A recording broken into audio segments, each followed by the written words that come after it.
Hi. Speaking of hadiah, meron ko. Tapos, yan, yan. Binigyan ako ng t-shirt. Dali lang. Paano ba magbukas na? Binigyan ako ng t-shirt. O, diba? Dalawa to.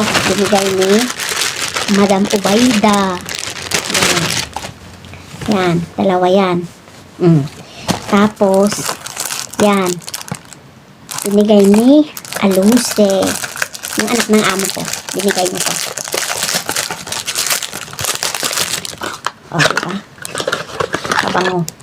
Bango. Bango naman. Bango.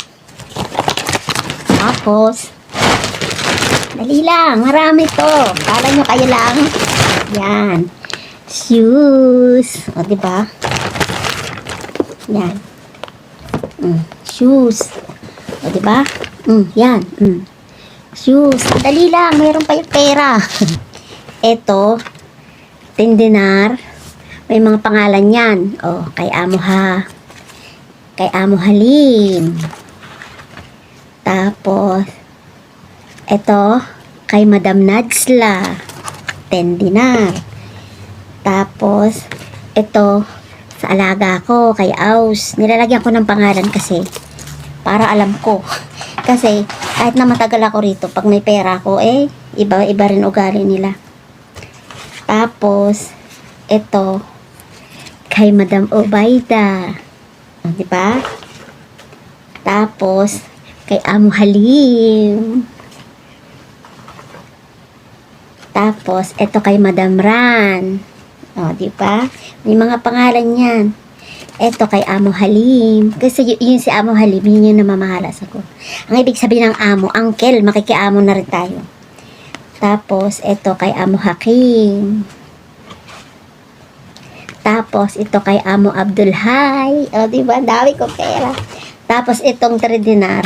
Nakita ko to sa sa pantalon ng amo ko. Tapos, binigay ko sa kanya. Binigay niya sa akin.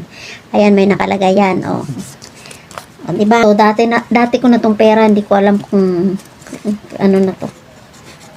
O, diba? Bilangin natin. 10, 20, 30, 40, 50, 60,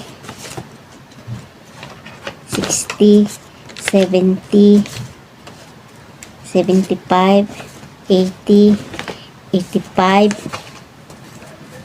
85, 85, 95, 105, 105 plus 20, 105 plus 20, 125,